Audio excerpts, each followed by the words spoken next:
आज हम लोग मॉडल सेट 2 का क्वेश्चन देखेंगे। तो सबसे पहला क्वेश्चन आप देखिए।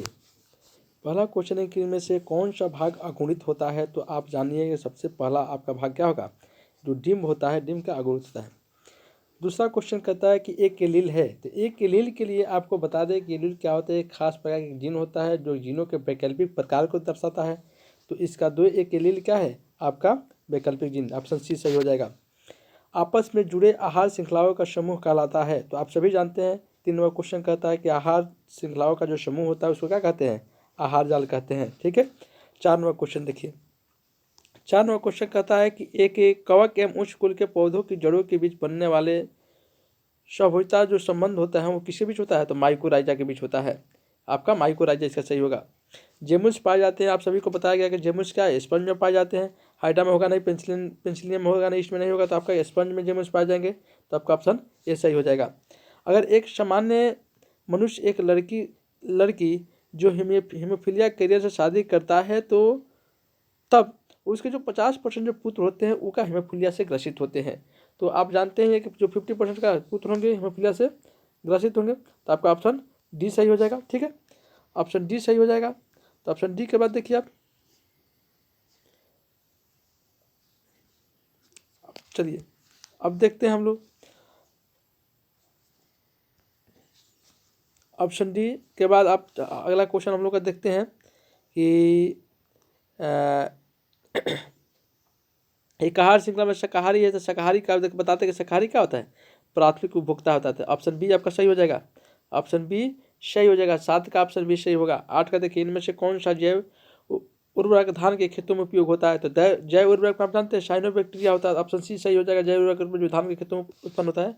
तो आपका कौन सा आंसर होगा, आपका सी हो जाएगा। इनमें से किस पौधे में क्लिस्टोगैमी पाया जाता है। तो कोमुलिना में क्लिस्टोगैमी पाया जाता है। तो ऑप्शन सी क्या हो जाएगा, इसका सही हो जाएगा। 10वां क्वेश्चन देखिए। डीएनए का वह भाग जो अपना स्थान बदलता रहता है। तो जो स्थान बदलता है उसको क्या कहते हैं, ट्रांसपोजन कहते हैं। वो क्या हो जाएगा, आपका ट्रांसपोजन हो जाएगा। तो ट्रांसपोजन क्या करता है, स्थान को चेंज करता है। ठीक है। अब अगला क्वेश्चन देखिए। अगला क्वेश्चन हम लोग देखेंगे अगला क्वेश्चन हम लोग का 16 नंबर क्वेश्चन है। तो 16 नंबर क्वेश्चन देखिए। तो अगला क्वेश्चन 16 नंबर क्वेश्चन क्या कहता है कि पारिस्थितिकी तंत्र के जैविक कारक है। जैविक कारक में कौन कौन सी चीज़ हो सकती है। तो समझिए कि जैविक कारक में आपका उत्पादक हो सकता है, उपभोक्ता हो सकता है, अपघटनकर्ता हो सकता है। तो ऑप्शन डी आपका क्या होगा, ऑप्शन डी सही हो जाएगा। आपका ऑप्शन डी सही हो जाएगा इसका। ठीक है। अब चलिए, इनमें से कौन सा साइनोबैक्टीरिया को दूध से दही में बदल देता है। तो आप 12 नंबर क्वेश्चन देखिए। तो लैक्टोबैसिलस होता है, आप सभी जानते हैं कि लैक्टोबैसिलस क्या होता है, ये दूध को दही में बदल देता है। दूध को दही में बदल देता है। नेक्स्ट क्वेश्चन देखिए।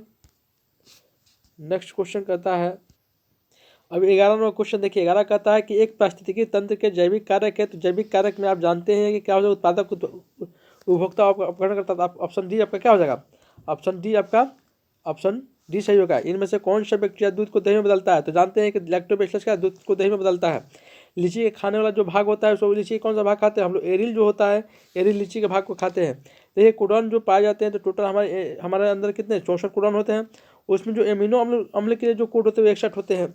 3 आपको जानते हैं समापक कोडॉन होते हैं, एजी आगा, यूएजी, यूजीए, ये 3 क्या होते हैं, आपके समापक कोडॉन होते हैं। बाकी 61 क्या प्रारंभिक कोडॉन होते हैं। देखिए 15 नंबर क्वेश्चन कहता है कि पारिस्थितिकी तंत्र के अंदर ऊर्जा प्रवाह एक जीव से दूसरे जीव के किस रूप में होता है।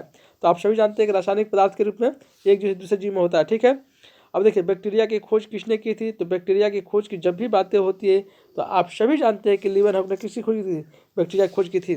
कौन सा कथन सत्य है। तो कौन सा कथन सत्य है। तो देखिए, इसमें से सबसे पहला देखे थे, तुल्य रूपता अविचारी विकास पर आधारित है। सही बात है भाई। तो पहला ही कथन आपको क्या सत्य मिल गया। देखिए अब अगला क्वेश्चन देखिए, किसने कहा था कि जीवन रूपों का विकास अंग के उपयोग या अनुप्रयोग द्वारा होता है। तो सभी जानते हैं कि सबसे पहले लमार्क साहब आए। लमार्क ने बताया था कि यदि हम अपने जिस अंग को यूज करते हैं वो अंग क्या करता है, कार्य करना, जिसका यूज नहीं करते का डिस्ट्रॉय होता है। तो लमार्क साहब ने इस बात को बताया था। ये सभी चीज़ आप जानते हैं। ठीक है, ये इन सारे चीज़ों को आप जानते। 18 नंबर क्वेश्चन देखिएगा। 18 नंबर क्वेश्चन क्या कहता है, लमार्क करता है। अगला देखिए, थॉमस माल्थस का कार्य क्या है? थॉमस माल्थस का कार्य क्या है? और नेक्स्ट नंबर क्वेश्चन देखिए, ये समष्टि संदर्भ को का कार्य करता है, तो आपका ऑप्शन ए सही हो जाएगा। थॉमस माल्थस का कार्य क्या है? समष्टि संदर्भ पॉपुलेशन को कंट्रोल करने का काम करता है। शकरकंद आलू का उदाहरण है, तो शकरकंद और आलू के उदाहरण में आप सभी जानते हैं कि शकरकंद आलू क्या है? एक तुल्य रूपता को दर्शाता है, तो आपका ऑप्शन बी सही हो जाएगा। ऑप्शन बी आपका सही हो जाएगा। एस.एल. मिलर थे। एस.एल. मिलर कहाँ के थे? यूरोपियन वैज्ञानिक थे, आप सभी जानते हैं। प्राकृतिक वर्णन का सिद्धांत किसने दिया था? तो प्राकृतिक वर्णन के सिद्धांत की जब भी बातें आती है तो आप जानते हैं कि डार्विन ने प्राकृतिक वर्णन का सिद्धांत को दिया था, तो ऑप्शन बी क्या हो जाएगा? आपका सही हो जाएगा। ऑप्शन बी आपका। देखिए 23 का जो क्वेश्चन कहता है, तो 23 में समझना है कि पहला क्वेश्चन है कि समजातीय संरचना वे होते हैं जिनके शारीरिक कार्य एवं संरचना समान लेकिन क्रियाकलाप का समांतर भिन्नता होता है। यही आपका ऑप्शन ए सही हो जाएगा। 24वां क्वेश्चन देखिए, निम्नलिखित में कौन सा ह्यूमरल प्रतिरक्षा के लिए जिम्मेदार है? तो बी लिम्फोसाइट होता है ह्यूमरल प्रतिरक्षा। ऑप्शन ए आपका क्या सही हो जाएगा।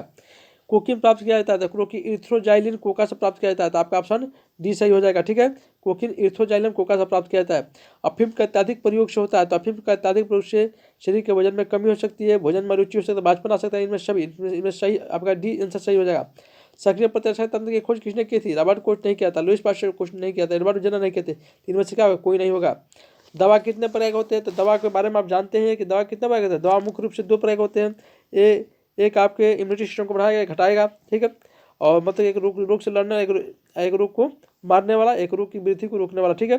29वां क्वेश्चन देखिए, पारिस्थितिकी तंत्र के 2 मुख्य घटक है, तो पारिस्थितिक तंत्र के 2 मुख्य घटक क्या है? जैविक और अजैविक है, तो आपका ऑप्शन बी क्या हो जाएगा? आपका ऑप्शन बी सही हो जाएगा, जैविक और अजैविक। 30वां क्वेश्चन देखिए, नर युग्मक का 30वां क्वेश्चन कहता है कि नर युग्मक का द्वितीय केंद्र के साथ युग्मन जो कराते हैं वो क्या आपका ट्रिपल फ्यूजन कहलाता है, तो ऑप्शन बी आपका क्या सही हो जाएगा। ऑपरॉन मॉडल किसने प्रस्तावित किया था? तो ऑपरॉन मॉडल के बारे में आप जानते हैं कि जैकब और मुराद जो थे ऑपरॉन मॉडल को दिए थे। 32वां क्वेश्चन देखिए, एक पारिस्थितिकी तंत्र के वाहक बल होते हैं, एक पारिस्थितिकी तंत्र के अंदर जो वाहक बल जो होते हैं वो सूर्य के प्रकाश से प्राप्त ऊर्जा से क्या करते हैं? कार्य करते हैं। 33वां क्वेश्चन देखिए, साइट्रिक अम्ल का उत्पादन किसके द्वारा होता है? तो साइट्रिक अम्ल का उत्पादन आप जानते हैं एस्परजिलस नाइगर के द्वारा होता है। ये आपका साइट्रिक अम्ल एस्परजिलस नाइगर, ऑप्शन सी सही हो जाएगा। वायु प्रांगण का सबसे अच्छा उदाहरण क्या है? वायु प्रांगण सबसे अच्छा उदाहरण क्या है? मक्का के अंदर का वायु प्रांगण होता है, तो ऑप्शन बी आपका क्या हो जाएगा? सही हो जाएगा कि मक्का के अंदर क्या होता है? वायु प्रांगण होता है। अब देखिए अगला क्वेश्चन, पारिस्थितिकी तंत्र का महत्व किसमें है? पारिस्थितिकी तंत्र का जब भी महत्व की बातें होती है, तो देखिए सामग्रियों के चक्रण में महत्व की बातें आती है, ऊर्जा प्रभाव, तो ऑप्शन क्या? ऑप्शन आपका डी सही हो जाएगा।